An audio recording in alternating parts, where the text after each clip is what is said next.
I just want to talk about R-Truth Ron killings briefly. It's been a while now since everything happened, and the Karrion Kross thing has just made me think about it. So, Truth got released just before Money in the Bank, and the crowd went crazy. We Want Truth was actually being chanted. Obviously, X went a little bit crazy, as did TikTok. Then WWE brought him back. I don't believe it was a shoot. I don't believe it was a work, sorry. But it was a shoot. They did actually release him, and because he was on big contract, he was 50 years old and all that jazz. So they brought him back. Then they did the cool return at Money in the Bank, which I'm guessing is Cena's idea. And then they did the brilliant promo where he cut off his hair and became Ron Killings. And he did a tiny feud with Aleister Black, and the crowd stopped chanting "We Want Truth" anymore. And it just shows you why WWE do things, because the crowd move on quite a lot from people. And obviously the John Cena R-Truth thing that happened on SmackDown, I don't know if that's him going back to R-Truth or he was going crazy because of Cena. Who knows? Because I was invested in the Ron Killings character. I thought he could have been a really good heel mid-carder. I don't care that he was in his 50s. He was good promos. He can do okay in the ring. Let's go for it. And there isn't that swell anymore. No one's talking about him anymore. No one's really pushing it. And it's not that long ago. Money in the Bank was, what, June or whatever it was, and it's now August.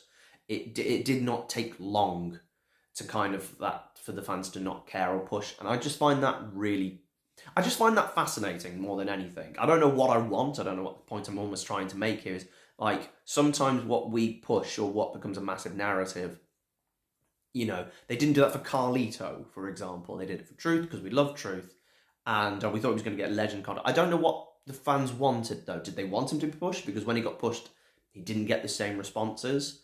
And then obviously he had his matches with Aleister Black and stuff, and the crowds weren't hugely into it. I don't know. So I just think it's interesting when we like demand people to be re-signed. We get angry. Like I saw a post about, look at all the people WWE re-signed, Triple H re-signed who did nothing, like AOP and all these, because Karrion was on that picture. And I was like, outside of Karrion Kross and Braun Strowman was released because of his neck injuries, you know, a lot of these people he brought back to give him a chance and they didn't quite work and stuff like that. And there are loads of people he brought back who have worked, such as Io Sky, for example.